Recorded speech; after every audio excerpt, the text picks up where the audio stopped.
Hello and welcome to the Scoutcast, a Sky fantasy football version of the regular Scoutcast. The first few game week deadlines have been revealed, but what state are our Sky teams in? My name is Joe and today I'm joined by Luke to look at our teams and try and sort out the best use of transfers and captains for game weeks 45 and 46. Welcome Luke, how are you?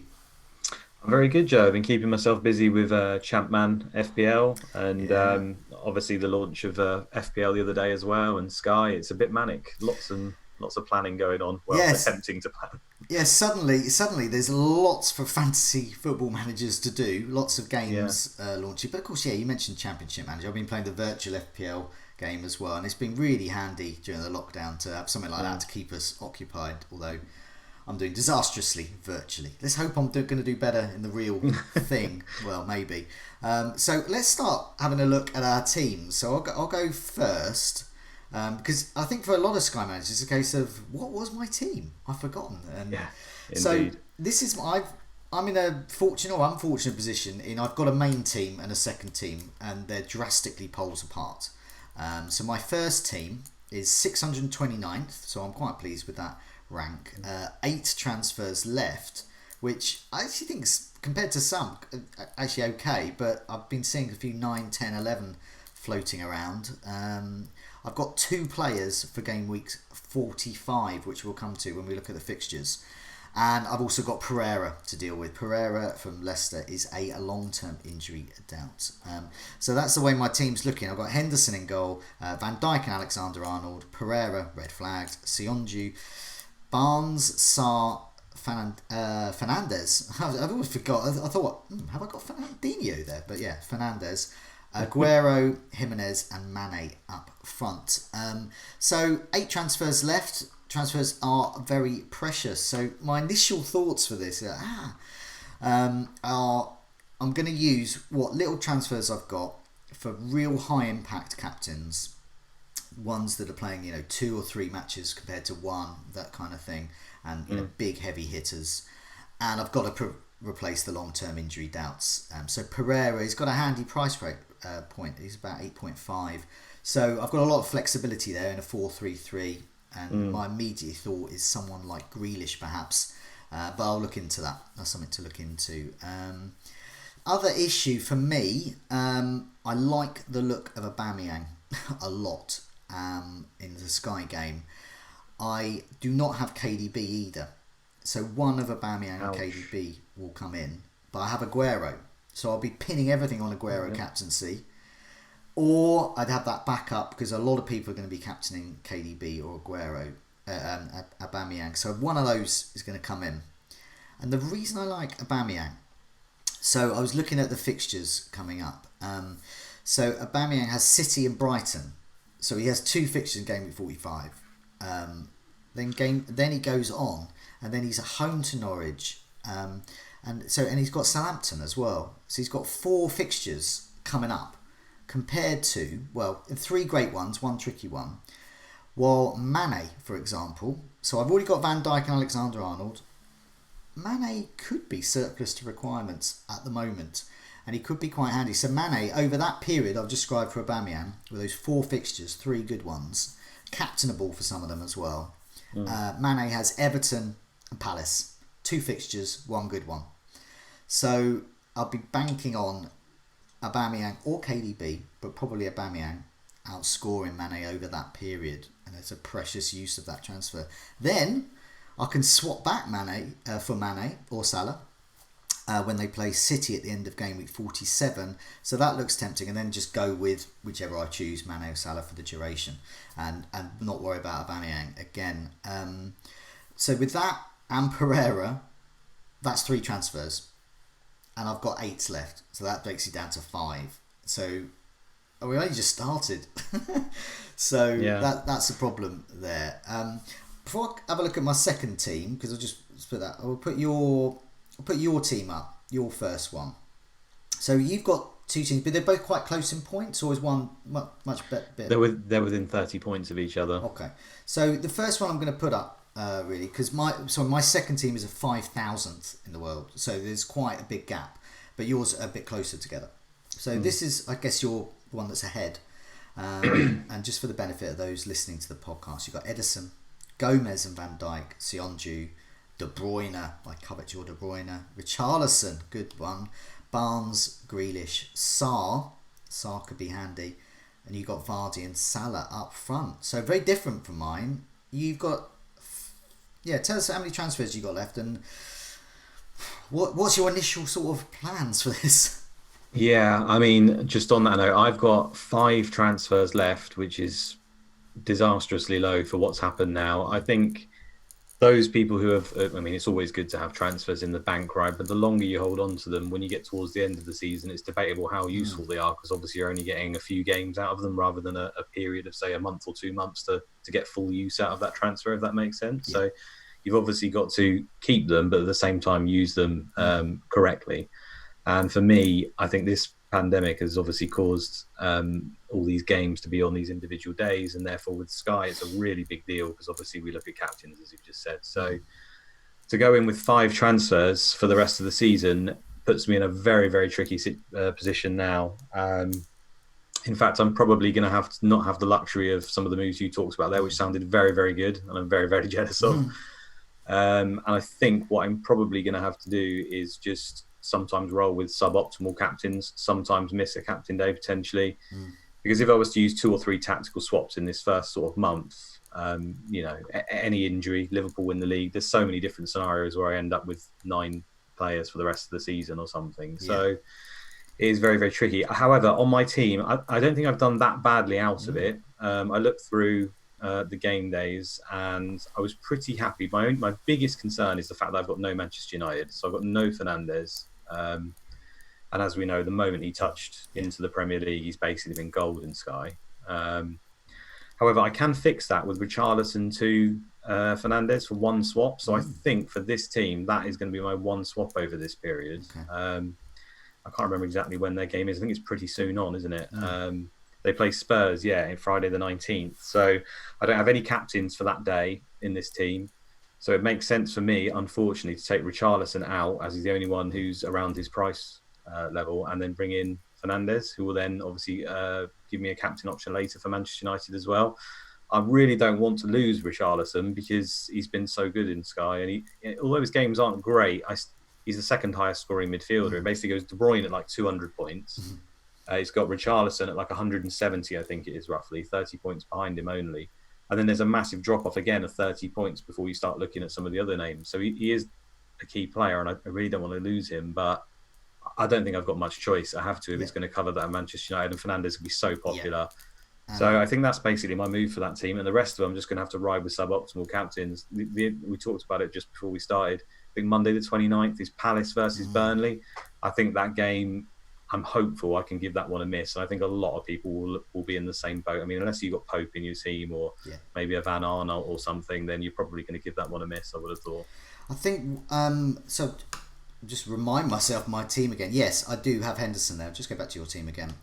Just remind myself there, I've got Henderson. Now, Henderson's obviously got a double, but then he misses out because he's on part of his loan deal. He can't play against Manchester United. So a move for me, possibly another transfer, could be Henderson to Pope. Now, I'm not sure I want to do that because I'm not sure I'm going to get whether it's worth it. But essentially, I get an extra game, and I definitely get a captain. So I get an extra game, and so if you double the points, I've got those extra points there. Yeah. But he's in danger of getting 2 points each of those. So yeah, that's one of those ones which is going to be very tricky, isn't it? It could easily go either way and be basically a waste of a swap, or he gets that clean sheet or a pen save or something in that game as captain, and suddenly you've got points no one else has. But exactly, it's like what you said about targeting those high ceiling transfers, and that doesn't stand out as a massively high ceiling one. But because of the captain day, it's buying a ticket, isn't it? It's one of those things. It's got 2 things going on there, so it's possible. But I mean, I've just described how out of my 8 transfers, I'm going to use 3. So then I've looked for that other move as 4. So that's half my transfers gone, and we've still got all these other matches to go. Yeah, that's it. We don't know when the other matches are going to be played on certain days. We don't know who's fit in our teams yet, really. We don't know. I mean, there's no form really to speak of. And then you got to factor in, like, Man City might be on the Yeah. beach, and are Liverpool going to have won the league? There's so much unknowns that's why I keep coming back to it. If you've got a lot of swaps, I think patience is the overall message at this point. I think the move you described there, Fernandes, is a great move because, of course, Richarlison's been doing well, but Fernandes, we've only got a few game weeks data with him because he only came in relatively recently into the side, into the Manchester United side. So per 90 minutes, it's a very good move to make. And Manchester United have great fixtures, and you said sorts out those captaincy issues as well. I don't see how I can go into Man United versus Brighton on a single match day and not have a Manchester United captain. It's just going to be, every other person around me is going to have that, so I'm going to have to do it. On the plus points, you've got Vardy, who could be a little gem for this one. I've got Barnes and Sionju. You've got Barnes, Sionju, and Vardy as well. So, for example, if there are days coming up where Leicester is a really good option, and say Vardy is not playing or injured, and you can go immediately to Barnes, and as your third backup, Sionju. Not ideal, but you've got those options there, which is quite nice. Let's have a look at your second team because it's a bit different. So this one's a little bit behind. So just for the benefit of those listening on the podcast, you've got Ederson in goal, good move. Van Dijk, Alexander-Arnold and Aurier. And then you've got De Bruyne, Jota, Grealish, Sarr, Fernandes there. So you've got him in that side. And then Ings and Jimenez up front. So a different structure there. And your premiums, it's more spread out. So you haven't got your bigger premiums in attack. What do you think about this? Is this 5 transfers as well? Yes. So in this team, I basically tried to be different, obviously, as you can tell here, getting rid of the likes of the big hitting Liverpool players, spread out the money and go with. I mean, if you remember at the time, Jota and Jimenez were looking fantastic options for the upcoming run. Midfielders have been pretty awful for Sky all season, but just as we had before the break, a number of names threw their name in the hat and started sort of opening up that bracket quite a lot. We've obviously had De Bruyne, we've obviously had Richarlison, which we said before. Jota was in fantastic form, and pre-season was a darling because obviously he plays mostly up front, and it was a very, very cheap price. It just didn't really work out, but he started to hit form. We've had Grealish most of the season. Sarr just started coming into his own as well, been fantastic. And then Fernandes joined the league as well, and it was obviously amazing. So suddenly midfielders were all the talk, whereas they've been pretty much nowhere. So that was what this team aimed to do, really, was to go for these 4 midfielders and be a little bit different. And now we've come back. Obviously, it's not worked out too bad, I think, for this team, because I've got quite a nice spread. I've actually got 8 teams represented compared to, I think, only 5 or 6 in my other one. So as a result, I've got more flexibility when it comes to captains. However, they're not obviously the ideal captains for a lot of the teams. So Friday the 19th, straight away after game week 1, we've got Norwich versus Southampton and Spurs versus Man United. I mean, I've got Fernandes here, but I've also got Aurier for Spurs, for example. And I think there's another day where Spurs play, if I remember rightly, Tuesday the 23rd. So you've got Leicester at home to Brighton. A lot of people will have Vardy or something on that day. Pretend I don't have anyone in this team, so that day's tricky for me. But I do have Aurier, so I have to just kind of pray that he plays. I mean, I don't feel great about captaining on a day when Vardy will be playing, when Son will be playing. But in the effort to try and save swaps, I think I might just chance that. I mean, annoyingly, again, the team sheets thing is going to be a thing here, because obviously these early games are 2 hours before some of the other ones, and we're not going to know the lineups. So I really think if you can, I mean, even game week 1, you could argue going Grealish, if he's in the starting lineup at home to Sheffield United, might be a wise play rather than go for a Man City against Arsenal, because you just don't know who's going to play. Well, that brings me on to my second team. So this one is really far behind, 5,000 or so in the world. 11 transfers left though, so I feel flushed with this one. And I was just going to be a bit different with this one, but now I'm thinking 11 transfers. I should do a bit with that. But it's interesting you point out about 8 teams being represented there. So, because of course we've got COVID-19 going on, we've got these tests going on for players, and if a player is positive, has to quarantine, then they're out of action for a week or 2. So if you've got your backup, so for example Liverpool, say that happens to Van Dijk, you've got Alexander-Arnold, but with those other teams, if you've only got the one player and you desperately want to captain them that game and they're out, then suddenly there's no captain there, there's no backup, and that's what I mentioned before about Sionju eventually could be a nice backup there. But here's my second team. So a little simple. So I've got Pope in goal, so I'm going to keep him there because he's that Burnley captaincy. I've got Baldock instead of Henderson. Baldock, Alexander-Arnold and Van Dijk. None of that lot's going to go anywhere. I've got Richarlison, Barnes, Grealish, Mount. I don't know what's going to happen with Chelsea midfield, so I'm just ticking along. I'm going to keep there. Aguero, Jimenez and Mane. And with those 11 transfers, the move you just described actually, with to get a Manchester United player and getting Fernandes in, I don't know, maybe Pogba could be back, but I like the idea of that, and I think I would do that. And I think I would do a similar thing if I can with the Mane to Aubameyang, because I really do like Aubameyang for this one. So I'm going to be a little bit more similar. I'm going to play this one a bit more seriously. This one. And at the moment, I have captain Grealish. So if I don't go for Aubameyang, what you described there for that game week 45, Grealish a nice differential captain, possibly. But yeah, I've got more to think about with this one. But the rank is awful. So it's I think like you say though, so with all those transfers, you can use more tactical swaps in that. I think, and then also when you factor in that probably a large percent of the player base has probably dropped off a little bit. I mean, if you're coming back to your teams now, and we obviously haven't got this overhaul like FPL have used this unlimited transfers thing, you might come into it and just be in an awful position. You know, injury wise, transfer wise, you might be nowhere near the top of your mini leagues. And therefore, I think there is there's always a chance with Sky, if you've got transfers in the bank, to make up huge amounts of ground in the later weeks. But I think even more so in that situation. So although that team's 5k, I think you could hit top 1k and that maybe even higher potentially. Well, that's the end. I'm sort of playing a different game with this one. Just see what I can do. See how I can get. I saw an interesting tweet actually from Dan Cox, who has of course won Sky, but he was talking. He doesn't know what the latest transfer stats are, but he does got it back from the end of February, so that gives an indicator, and that proves that if you're only going to use one or no transfers coming back, you could be at an advantage because it could pay to save. So the top 5,000, the average is 8. Top 1,000, it's just below 8, 7.6. Top 100, 6.8. I thought that was quite high actually, worryingly high. And top 10, again 6.8. But I suspect that was the end of February. So I suspect as we're coming back, some of the moves that both of us have just described, I suspect you can probably knock those down by 1 or 2. So that's what we're all competing against. So if you're in the top 1,000 and you've got 10, 11 transfers, wow, you're ahead of what people had back in February. So I suspect you're going to get further ahead.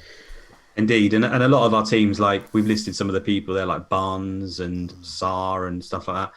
I mean, they were kind of form players at the time. They were in the team because they were doing well. In Barnes' case, we don't necessarily know when Leicester come back. But Barnes is, he's not in the Vardy category of basically nailed no matter what. You know, Vardy could be playing awfully. He's probably going to be playing for Leicester regardless. And some of these guys were hot at that time, but suddenly it might be Perez and whoever else for Leicester. You just don't know. So the less of those sort of unnailed players you've got as well is a big advantage, I think, at least to start off. I mean, and on the flip side, that's why I'm looking at Mason Mount on my side, and he was one of those players I was looking at back in February, March, saying, "Why have I got Mason Mount on my side?" But now I'm thinking, well, if Mason Mount suddenly like he used to be at the beginning of the season, maybe he's I don't know. We don't know. But I think a lot of people are looking at their squads and thinking perhaps some of the players that you were thinking of ditching back in February and March could actually be valuable assets now. And on the same token, some of the stars like Sarr, hopefully Sarr's still going strong, but you never know. Let's have a look at these fixtures though, because there's obviously differences between FPL and Sky. There's no double game weeks. What we're doing game week 45, we're coming straight back in with a tiny blank game week. Villa against Sheffield United, Man City against Arsenal. If you've got loads of transfers, I don't know, 30 transfers for some reason, just go all in and just go all in out again. But for you and I, and probably most people, we're not gonna have 11 players from these teams. There's other things to do. So, game week 45. Neither of us, we've got 2 or 3, a sprinkling. But who would be your captain for this one? KDB?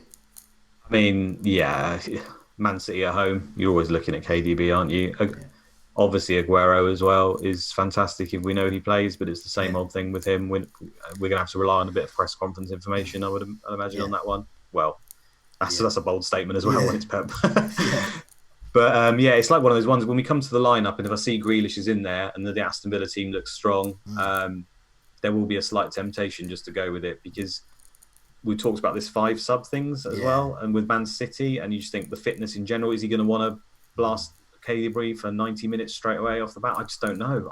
We don't know, do we? So No. you would have thought someone like Grealish would play the most of the minutes for Villa, Yeah. just because they're so dependent on him. Whereas, although you could argue Man City are quite dependent on KDB, they won the league without him the season before, so I don't know if it puts him in the same category, unfortunately.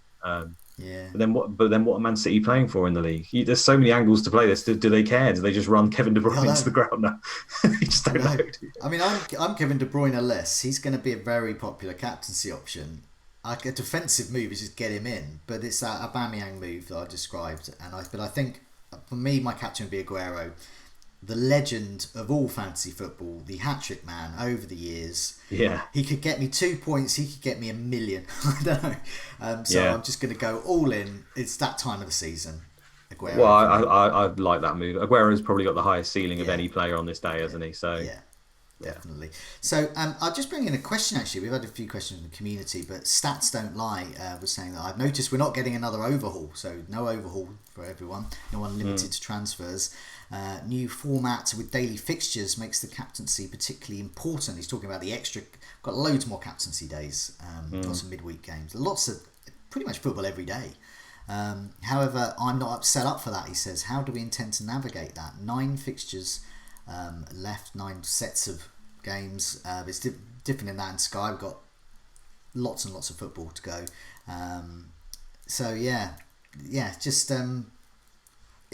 Just expressing that confusion, really, what we do. And Game Week 45 is fairly easy to look at, who you're going to captain. And then you look at Game Week 46, and it goes across 2 columns.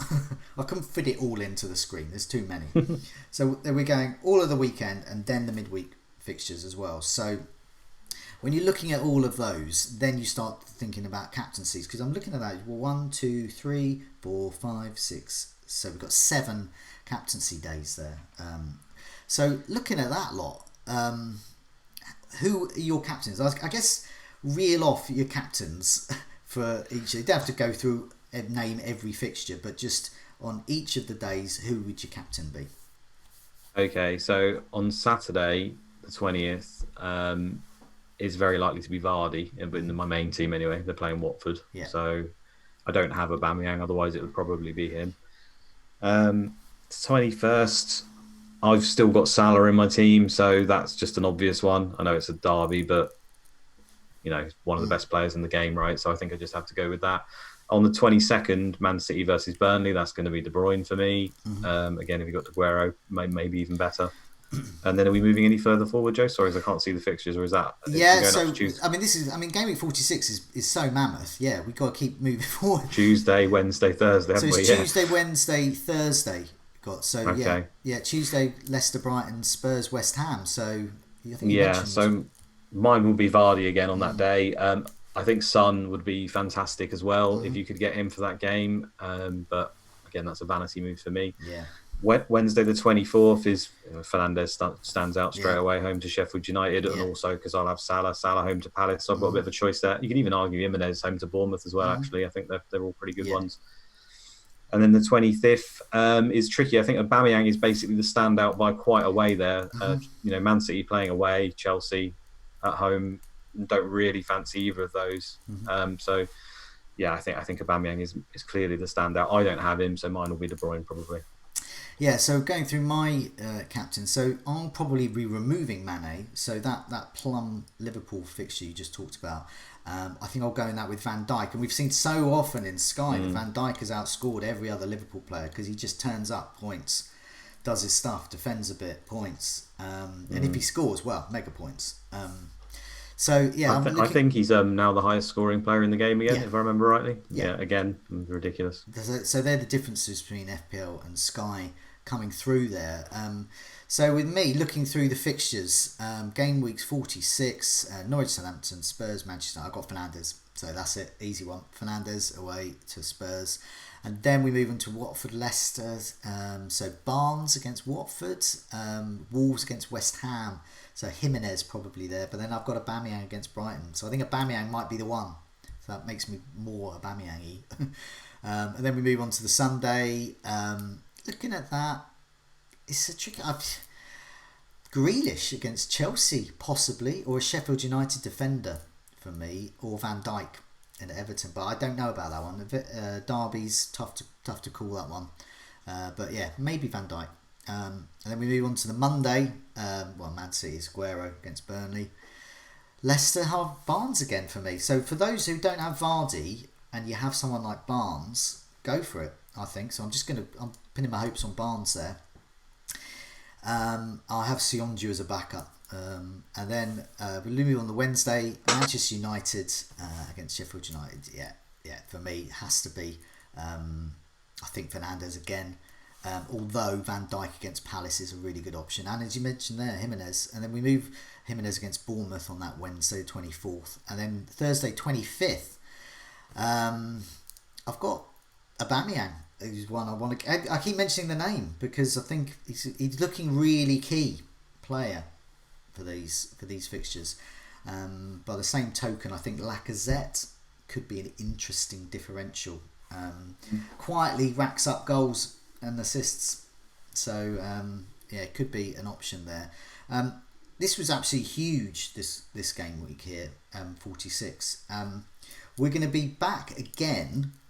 Before the next fixtures game week 47, so it's hard to remember which one. So that's on June the 27th. So we will be back for another video for then. But just before we go, just another community question. Paul Ronner sums it up for a lot of people.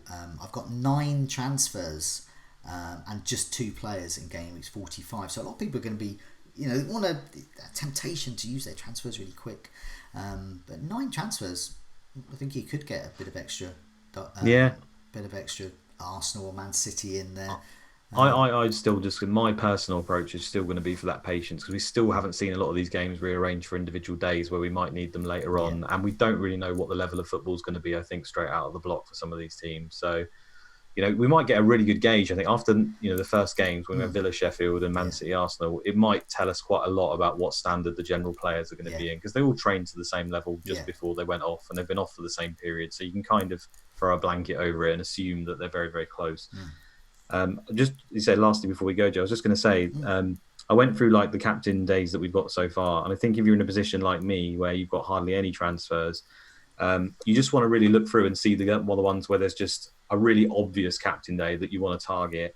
So I wrote down a few that really stood out, and that's City versus Burnley on the 22nd. Obviously stands out, a big home game for one of the best teams. You want to cover that one. So if you sat there with no City cover, that's where one of your transfers should be used, I think. You've obviously then got the 23rd, where you've got Leicester and Spurs that are both home to Brighton and West Ham. So target one of Leicester or one of Spurs, I would have said for that. I think you're really going to need one of those. And then on the 24th is quite good. You've got obviously United at home, you've got Wolves at home and Liverpool at home. Liverpool at home to Palace, Wolves home to Bournemouth, and United home to Sheffield, is it? So I think, again, they're all on the same day. So you look at one team there that you want to target at least and bring one of those in, because it's going to be a big day for captaincy. And then on the 30th is United versus Brighton as a solo day. Not the best fixture in the world. United away, not necessarily great, but United is just going to be so heavily owned that I feel like that one also fits into that bracket. And then finally, it's the Arsenal versus Norwich game. Really, if you can get Aubameyang for that game, I think it's going to be really important.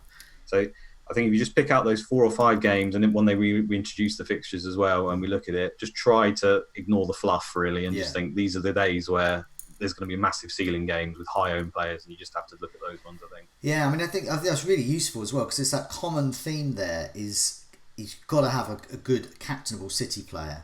Aubameyang is looking really key there. Fernandes and Manchester United really key there, and of course Leicester as well. They're emerging.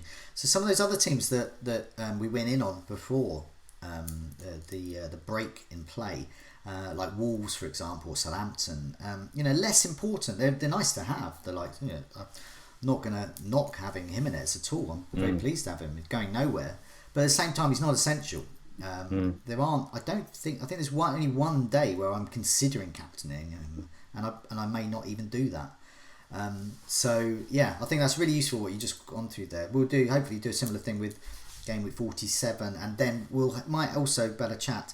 Hopefully we'll have some idea what's happening game week 48 and beyond. Trying to get the numbers right is hard enough with the Sky game because they count blanks are counted. Blanks are counted, but now we're up to 47.